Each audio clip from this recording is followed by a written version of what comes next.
You're welcome along to the Star Sports Zoom room. Usually when I step in here for the great Luke Tarr, I'm joined by Silvestre De Sousa and Bill Esdaile, which is the case again. But today I'm joined by none other than Star Sports star trader, Flynn Goward. How are you, Flynn? I'm very well, thank you, Johnny. And you? I'm good. Galway and Goodwood. It's a great time of the year. Once realised the lifetime ambition of having a winner during the Galway races for all that he won in a 0-60 at Wolverhampton. It's a busy week for the bookmakers. It certainly is. I mean, we're obviously standing on course. We have one pitch on the rail, which tends to be the busier pitch. And then we have a pitch in Tats as well. So come and see myself and Lofty on course. Simon Ott will be doing the blogs each day, so do check that out as well. And just in terms of offers that we have on the website and on the app, you can obviously bet through the phone as well.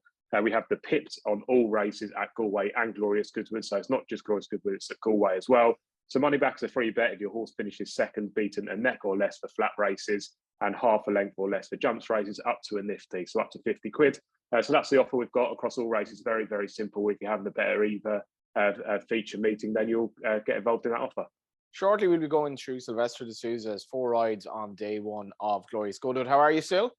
I'm great, thank you. Yeah, things going good. We might be joined by 2, 3. How many kids do you have at the moment? A lot of them in the background. Tonight they're all in bed already, so it's a good thing. Happy days. Johnny's just ridden a winner at Windsor. That's why he's smiling. Yeah, he's in good form. How are you, Bill? Yeah, I'm good form. Good form. My horse came second on Saturday and Silv rode it. So beautiful. Yeah, so it was good. So close, but yet so far, eh, Silv? Yeah, it was very close, and he ran a great race, and now he put everything in. Yeah, and the before we get to the racing itself, Sil, what do you expect the ground to be riding like at Goodwood? I know there's obviously the debate about Trushan and so forth. They've had very little rain in general this summer in England. What will the ground be like there? And well, I think it will be fast ground, but you never know. You know, Glorious Goodwood sometimes is a beautiful day, and sometimes it's heaven. Like, you know, how many times we have seen Glorious Goodwood and, you know, with a lot of rain and soft ground. And I just a bit afraid if the rain coming, you never know. And, you know, if you come in the last minute, it will be, you know, proper soft, like that will change everything. But I think it will remain good ground. You know. Yeah, hopefully it's good, safe ground, and everyone is relatively happy. We will start with the vintage stakes, the 225. Do we have betting on this, Flynn? We do have betting on it. Bear with me just 2 seconds, and then I will be with you. So the 225. Yeah, go ahead. Yeah, so Holloway Boy, obviously won at Ascot, it's 15-8. Mysterious Nights in there at 4-1. Dear My Friend 11-2. Galeron is 11-2. 7-1 Dornoch Castle, and then your 10-1 Bar. This is fascinating, Bill, because it's all about whether you believe the performance that Carl Burke's horse, Producer Royal Ascot, when of course was a famous story. He was more or less thrown into the race so that the owner could have a day out of the races. Ends up winning, comes through the whole field basically on debut. If you're to take it at face value, he looks a good thing here. I'm just not so sure. Yeah, I mean there is a question mark at the ticket horse Holloway Bay whether the form is any good. The second and the fourth have both come out and finished last in their respective assignments. So the jury is still out. Look, he's going to be favourite. He'll be hard to beat if that form is to be believed. Godolphin Horse Mysterious Night is second in. And then you've got a host of Mark Johnson, a couple of his. Dear My Friend, plenty of money around for that. And Dornoch Castle, they'll be up front, out of trouble. That's often the place to be at Goodwood. And Dear My Friend will probably take them along up front, and he would probably be the most likely winner, if not Mysterious Night. But yeah, not a strong view on that race. Yeah, and Still's rides are the last 4 races on the card, which we will get to presently. We'll next move on to the Lennox Stakes. Flynn, this looks to be all about Sacred. Certainly does. So they bet 13-8 Sacred. Lusail is 9-2. Pogo 9-2. Kinross 11-2. Lancash is 9-1, and then you are 10-1 Bar in this race. I just got the impression looking at Sacred the last day, Bill. I just thought she was, as much as she ran a blinder, I thought she was slightly out of her comfort zone over the 6, and I think this will suit better. Yeah, it'll suit. It's a bit like the one night the one master, the stables similar type, who was a 7-furlong specialist, and William Haggis has said that Sacred is going to be that 7-furlong specialist. It's just a ground thing. They've been watering a lot, and they'll water a lot to make sure that Trushan will take his chance, and that's a bit of a negative for Sacred, because She likes it rattling fast, and she's going to be ridden for luck, like she always is. And Goodwood's a difficult place for luck, and the likes of Pogo up front will be hard to pass if they get a clear, uninterrupted passage. Unlike Sacred, will be making the ground up through. Kinross will run well again. He ran well at the Royal meeting, went under the radar a bit there. But no, I expect Sacred to probably win and wear down the likes of Pogo and Kinross late on. According to the Racing Post, as of tonight, which is Monday night, Trushan is likely to run in the feature Goodwood Cup. This is a bit mad, Flynn. Aidan O'Brien has only won this race twice, which is hard to believe considering all the stares he's had. Whether that's a negative or not for Kyprios, I don't know. I think this horse is an absolute good thing. I'd make him an odds-on shot. Talk to me. Well, if you make him odds-on, Johnny, then surely you're having a big old bet at 7-4. Kyprios 7-4 here. Trushan since 15-8 was obviously bigger in previous days when anti-poach rules apply. Obviously, now we're past that final declaration stage. You get your money back if Trushan doesn't run, so it's naturally shortened up into 15-8. Stradivarius is 3-1, Coltrane 9-1, then 20 bar. Just in terms of a selection for me for this race, I actually really like Coltrane. Is the other younger horse in the race, as well as Kyprios. I had to look at the Gold Cup that they all finished in a bit of a heap. I know that Stradivarius didn't have the great run through, but they're all much of a muchness there. I know that Kyprios is the one to take from the race because he is the young improver. But Coltrane again is improving. Beat a 105 rated horse by 10 lengths last time. And I just want to be with him at the price at around 9-1 as opposed to playing one of the short ones. Trushan might not like the ground. Is Stradivarius what he used to be? And then how good is Kyprios? Fair enough, yeah, and I wouldn't just necessarily disagree there in each one taking the race. For me, Kyprios was readily on top of the line at Ascot. Still, the narrative around this race obviously is Kyprios taking on Stradivarius again. Andrea Atzeni. Well, Andrea has a great record on the horse. He won twice on the horse, and that will be a great match race. But his other contenders there, like Trushan, I think if he runs, he gonna give them a run for the money. But I'm a big fan of Stradivarius, so I keep Stradivarius my side. All we need now, Bill, is for you to tip a fourth horse in the race. No, I think this is all about the ground, and we're going to see after the first few races how soft or how much water they put on the track. There was comments, as you say, on the Racing Post site from Alan King saying that he thinks he's happy with the ground. I know that Ed Arkle was cross-examined on your channel, Racing TV, and admitted to putting 8 mils on. And we saw at Ascot on Saturday that there is a lot of overwatering going on because of the dry period we've had. If that's the case, and I think the quote that's on the Racing Post site from Alan King is that he would be hard pushed to find any good to firm patches on the track. If that's the case, I think Trushan will start favourite. I think if it's genuine good ground and watered, I think Trushan will start favourite. I think the money will come. I know on fast ground Kyprios will be a warm order, but I think on what we know about Trushan, I think he will be the best backed horse of the day. I think he will go close to favouritism if the ground is as watered as they think it is. This is truly remarkable. We basically have 4 different selections in a race that I think there's a good thing in. So there we are. Sil's first ride then takes place in the following race, and that's on the very, very consistent Indian Creek for Mick Shannon. And obviously you're riding a bit for luck here, Sil, the 5-furlong race. Yeah, it's a tough race. I think it's a fast few and 5 there. But my horse handled the track well. He's been there, and he basically has been everywhere. But I think he got a two-way chance. If they go hard, he might appear there and they fall long out. And he's a very easy ride, but it's a handicapper. Anything can happen. What do you make of it, Bill? Yeah, wide open race. I like last year's winner, Lord Ridderford. That's the horse I headlined in the paper. He's a pound lower than last year. This would have been the plan. The watering of the track will suit him. John Quinn's a meister of a trainer. Double figure price about Lord Ridderford is too big. And the other horse I like was Stone of Destiny with pieces on for the first time, an old friend of Sil's. I can't believe the handicap mark of this horse. He ran at this meeting 12 months ago behind Swayze. He finished 6th behind Swayze, not beaten that far when he was rated 104. Here we are 12 months on. He's rated 30 pounds lower. 20 pounds lower. Wow.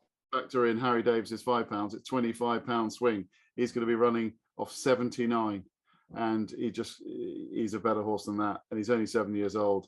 one of these days he's going to make a mockery of that revised mark. So those are the two for me: Lord Ridderford and Stone of Destiny, two horses I want to keep on side. Next, Sil's ride in the maiden. I think this looks a hot race, to be fair. A lot of horses with good form in it. At the same time, Sil, Wadi Bani actually himself looks vaguely promising.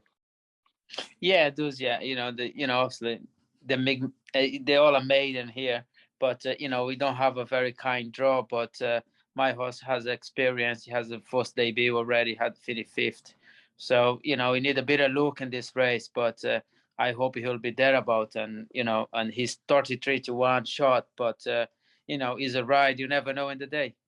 Yeah, we'll get Bill's and Flynn's selections in any other races afterwards if they exist. Flash Betty is a biggish price in the fillies handicaps still, which is your third of 4 rides. Yeah, and she has run in the Guinness. She's been quite consistent in the big races, but she hasn't turned up. But now dropping to a handicap mark, we hope she can be competitive.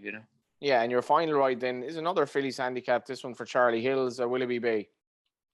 Yeah, I'm not associated with the horse, but looks like got a nice form, got a good draw. So no, I'm pleased for the ride. I think with a low weight as well, 8'11", so we should be competitive. Yeah, could make quite a nice broodmare in time as well. Anything else on the card for you, Flynn? Just touching on the races that Bill touched on earlier in the vintage stakes, I think that Holloway Boy, I think will go off a much bigger price than what he is now. He's around 15 to 8 now. I think he'll go off a lot bigger. That form just amounts to absolutely nothing from the race at Ascot. I actually wouldn't mind cupping the Johnston pair. It comes out around 11 to 4 if you put those together. That's Dornoch Castle, Dear My Friend. Johnston's 15% in the last 2 weeks, which isn't too bad considering the amount of runners he has. So if you Dutch those at 11 to 4, I wouldn't put you off that. And then just in the Lennox, I just want to be against Sacred. I just think that she's better fresh. And like Bill, I like Pogo to kind of go all the way here. And I think it'll be really hard to peg back Pogo. So those two in the first feature races on the card for me. Yeah, I think in fairness, Holloway Boy, he's one of the most interesting horses on today. The one thing you would say at Ascot, there was a nibble on him in the market, 50s into 40s, despite the inexperience, obviously, and the task facing him. I'm just not sure I believe the form. I'd agree with Flynn there. What about you, Bill, the rest of the card? Yeah, we haven't mentioned the first race. There's a Queen's horse's favourite there, Just Fine, on the back of 3 promising runs this season without winning. But vulnerable favourite there, Just Fine, who fluffed his lines last year when he came to Goodwood, so wouldn't be in a hurry to back him. I like last year's runner-up Caradot for Ed Walker. I think he's slid down to a nice mark. I think he'll go well from trap 5. And I also like number 4, Bell Rock for Andrew Balding. He was 3rd a couple of years ago. Missed last year because of the soft ground. But the ground will be fine for him. He's around 8-9 to 1. I thought those two were very interesting in the opening race. Just mentioning one thing, Sil's last ride, Willoughby Bay. The interesting thing about that horse is the best run of her life came at Goodwood last year. So it's interesting that she's returning to a venue she's gone well at in the past. And the only other one I thought was interesting was in the maiden in the 4:45. Look out for Chartwell House. William Knight has his team in great order. Nice horse. Used to train down there in that part of the world, and he'd love to go back there and win for a syndicate, the Kennet Valley, that love to have winners at Goodwood. And Chartwell House, with the most experience under his belt, he's got 2 good runs. Might just be difficult to beat in that race. And we'll just finally get you, Flynn, on just to reiterate the offers. If you are visiting the website this week, if you're not up to track with the lads. Yeah, so we have the pipped offers. That's all races at Goodwood and all races at Galway. So money back if you finish second, being a neck or less flat races and half a length or less for jump races up to 50 quid. And look, if you're looking for a decent bet, we obviously have decent limits on early prices for these big meetings. Also, if you want a decent bet on the show, then come and see us. But if you just want to come and have a chat to us on the pitch, if you want to go and seek out Simon not on the track and have a little chat with him, then do come and do that. We'll try and take your bets to all the places we can. So that is the Zoom room for day 1 of Glorious Goodwood. Check in throughout the week. We'll be covering every day of Glorious Goodwood. Galway is on as well. Plenty of action. Thanks to Flynn, thanks to Sil, and thanks to Bill. And we shall be back with the next Zoom call when you are watching us later in the week. Welcome along. It is day 2 of Glorious Goodwood, and it is the Zoom room with Johnny Ward, Silvestre De Sousa, Flynn Goward, and Bill Esdaile. And we hope you enjoyed day 1. We hope you're enjoying Goodwood and Galway. And we're going to get straight into the action here because Silvestre De Sousa is riding in the first race on day 2, and this is Inverness, colt by Highland Reel, a stallion. He's going good guns at the moment. Must have a chance, Sil. Well, and when you look at his form, he kind of got a nice form, and he's come back and trip. So, with a low weight and his back, Likes the 8'10", course. and pardon. Likes the course. He likes the course, and Charles is very keen to have runners in Goodwood, and I presume the horse go there with a chance, and so I'm very confident in the ride I got, He was sweating at Ascot the last day. Do you think might that be a problem? And probably not, and some horses face, the big crowd very well, but someone doesn't. Maybe he just was a bit of babyish and immature, we hope he can grow up into that, and he come for another big stage, but I hope he just could be better this time, coming back and trip. Yeah, and Flynn, if you are getting involved in this race or any race at Glorious Goodwood, we have an offer. We do indeed. We have the Pipped offer, which is on all races at Galway Festival and Glorious Goodwood. So money back is a free bet if your horse finishes second, beaten a neck or less on flat races, or half a length or less on jumps races, up to 50 quid. So you've got a chance, even if you come second in these big races. And because there's so many races, you're bound to bump into one of these pipped into second offers, and it just makes it a little bit less painful. A little bit less painful always helps. And you'd have to give this horse some sort of a chance, Bill.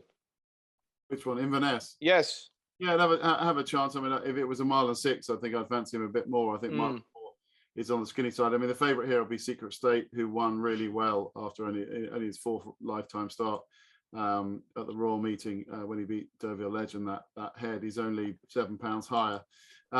It's a case of the top and bottom, really. Secret State with all the weight and all the form in the book, and Solcombe, who's been gelded from the Haggis team right the way down the bottom. The gelding operation has made all the difference since that disappointing Newmarket run. He's come out in June and bolted up at Haydock, and then won again at Ascot. He's improving. You have to ask yourself the question, is 81 the ceiling of his ability? I doubt it. I think he's probably a 90 horse. So Solcombe, I wouldn't be surprised if he got very close to favouritism in this race against Secret State. But it's Goodwood, and you probably have to aim a bit higher in the one with bigger odds. I like Adjuvant to run well at a big price for Michael Bell. David Egan rides. This is a horse that stepped up in trip last time and left his previous form over a mile and a quarter behind. Travelled like the winner from a long way out. Newmarket is only up £5, but I thought Adjuvant, who disappointed the nursery here last year, can come back and run well at around 16-1. But I definitely respect Secret State. Stay with you, Bill, for the first of the group races. This is the Whispering Angel Oak Tree Stakes Group 3, which looks next to impossible to me. Yeah, very, very hard race, this. Soft Whisper brings the best form to the book, and she's going to be favourite, but horrible draw in trap 16. She might well be good to overcome that, but wouldn't necessarily be in a hurry to back her. Heredia did that run at Sandown come too quick for her after she bolted up at Ascot and then went on Eclipse Day and kind of fluffed her lines a bit. She's probably going to be seen in a better light, but again, those two take up a lot of the betting, as does Primo Baccio, whose best form comes on a flat track for me. Hasn't run great at Goodwood in the past. So the top 3 in the market I'd be keen to take on. The one I like at a really big price is Hello You at 16s. I think that's a colossal price. Ross O'Ryan riding for David Loughnane. Hello You has got some really good 2-year-old form. Don't forget, beat Cachet at Newmarket in the Rockfell last September, and then went on and ran well, close up, but beaten less than 2 lengths in the Breeders' Cup. Fluffed her lines a little bit this year, 3rd to Cachet in a prep for the Guineas in the Nell Gwyn, and has since just nothing's gone right. Was well beaten in the 1,000 Guineas, dropped back to 7 suit. Ascot, nothing really went right in the Jersey Stakes. I just think she's slightly forgotten. She's rated 105. She's a very good filly on her day, and she's got a nice low draw. I thought 16-1 was a really nice price. Yeah, 14's available with Star Sports. It's 4-1 the field at the time of recording. On to you, Flynn, for the next group races. And this is the 5-furlong dash where we go fight for the field. And this Rocket Rodney, he's very, very fast. Yeah, so Rocket Rodney's in there at 5-4. Wallbank is 5-2, who disappointed slightly, you'd have to say, at Ascot. Somewhat, Eddie's Boy is a 9-2, who obviously just won the Super Sprint. Studio City is coming over from Ireland in there at 13-2. Then you're 11-1 bar. Just for me in this race, I actually want to take on the front of the market. I mean, Rocket Rodney is just very obvious and is probably the most likely winner, but he's a short price. And as a bookmaker, we want to try and take these favourites on at whatever cost. And I just think that Studio City for Callaghan obviously coming over from Ireland and being ridden by Ryan Moore, I believe, is actually coming over to ride it as well. And these owners will be so keen to get a couple of winners this week, and I just think might have been laid out for this potentially. Look, needs to improve plenty, but for these owners who will be so keen to have a winner, just maybe laid out for it. And I would imagine has a lot of potential, but in there at a much bigger price than some of the short ones in the race, I'll take a chance. Yeah, I quite like Studio City. Sil, obviously you rode a bit for Michael Callan Ascot. His 2-year-olds are in good form. Yeah, he is. Yeah, I think he's a second winner here for him this season. So now he's doing well. He's know what he's doing, and will be competitive. Yes. Yeah, and Silv, you rode Woolbank when he won his only race, and you rode in that messy Ascot race with the Riddler. Messy would be a bit of an understatement. Yeah. Yes, I think I'm not crucifying the jockey, but I think he should made more use of the horse, because almost made all the run at York, and he stayed on very well. When the penny dropped on him and falling out, he was the best horse in the race. And Ascot was a bit of a messy race. I rolled my horse to settle, but I thought he was going to stretch the field, and then we all finish in a heap, like in a good finish, and probably he just got a little bit caught for turning foot. But he's a nice horse, and I think he's he'll be a proper player there. Wallbank is very fast, Bill. He's very fast, but I admire Flynn's bravery for taking on Rocket Rodney, because he was brilliant at Goodwood as well early in the season, and the fact that he handles the nice ground, the Ascot form couldn't be looking any better now with Little Big Bear. Is really good at Sandown, but the best of his runs, if you look at how well he handled Goodwood back in April, I think he's a very, very good 2-year-old. He's one of the fastest 2-year-olds around, and the Malcolm will be right up his street, and he might be gone by the time the others come and try and grab him. Speaking of might be gone, I think one horse who will be gone is Baid in the Sussex Stakes.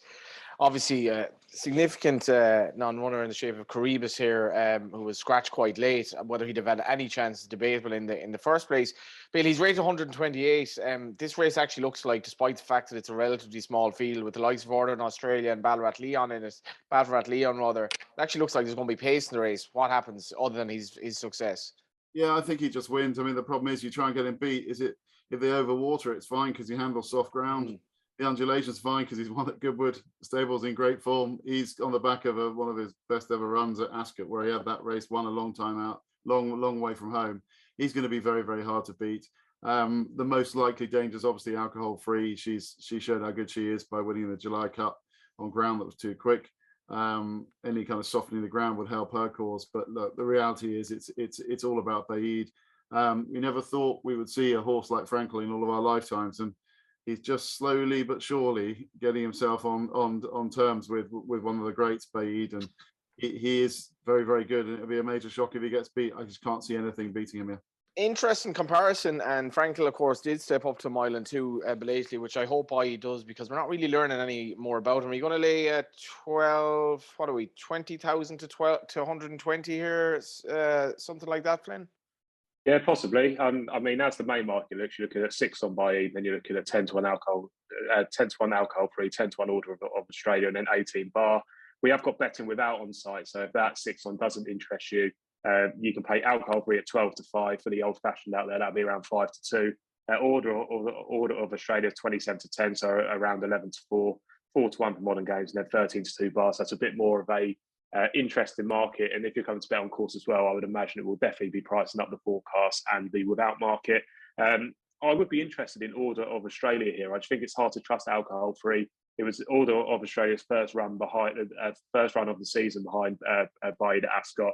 Obviously came out and beat Pearls Galore last time by 3 lengths. A pretty decent performance there. And I just think the Order of Australia might get a little bit closer these days. I can't really be having the comparisons with Frankel. I can see why people are saying it, but he's just not beaten anywhere near the horse that Frankel did. Obviously, he's not on that type of level, but even the performance at Ascot was a little bit workmanlike for me. So he's got plenty to do to get up to that status for me. Yeah, we'll see if he steps up the mile and two, takes on maybe a couple of different horses. Not that division is necessarily all that strong at the moment anyway, but just a horse I wanted to mention in the 410 bill is Peripatetic, who is daughter of Ulysses. Ulysses having a good run as a stallion. This is quite an interesting filly's handicap. Yeah, very interesting little race this, and the two at the top of the market, see Speedwell and Natasha. are there on kind of connections more than anything else. You know, you've got a kind of lightly raced Haggis and a lightly raced Gosden. They kind of default to the top of the market when on paper the form isn't nothing to write home about. And I suppose they're ones you probably want to lay as bookmakers. I like Lyrical Lady. I thought everyone crabbed that form last time, saying that the proximity of Lyrical Lady to Grand Dame and Oscula and Heredia kind of dampens the form a bit. But it was over a mile. It was too short for Lyrical Lady. And for Hughie Morrison stepping up to mile and quarter, I thought that 8-1 Lyrical Lady, I thought she was the one in a trappy looking race. Top and tails for Sil. What do you do, Sil, when you're riding in the first and the last, but not in between? It's plenty of race to watch, is it? There is. You're lying, Silv, you're lying. You can tell everyone what you do. You go to sleep, don't you? You sleep for about 2-3 races. He curls up like a cat, and he gets. Yeah, I try to catch up a bit sometimes, but no, it'll be quite interesting. I don't think I will sleep.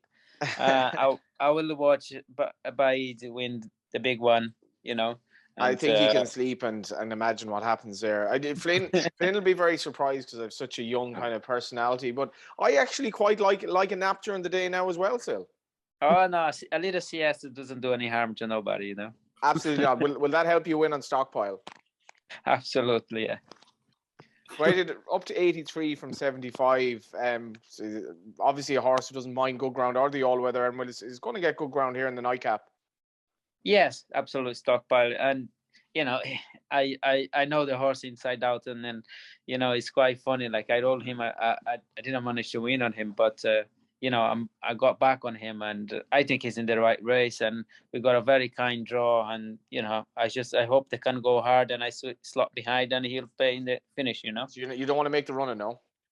I wouldn't say it will be necessary, but you know, them big fields like that is always better when you get a lead of something, you know, behind the showway. And with drawn 7, 20 horses out there, is a lot of horses to pass if you stay too far back, but you don't want to do the donkey work for the other ones as well, you know. What do you make of it, Bill? Oh, I thought it was really hard. Silv's definitely got a chance. The horse that Frankie rides for Saibin Tarua, Wild Lion, has the potential to be anything really. I mean, very lightly raced. Definitely would have needed the run at Leicester, but at the beginning of the month, 85. You've got to suggest that Wild Lion is going to be rated more than that, higher than that this time. Attractive gelding, ticks lots of boxes. Draw's not ideal, but then it's Goodwood, and you never know. Frankie will ride him for luck, and you'll see what happens. I thought this was horrendous. I thought the attorney might go well for the Hills team.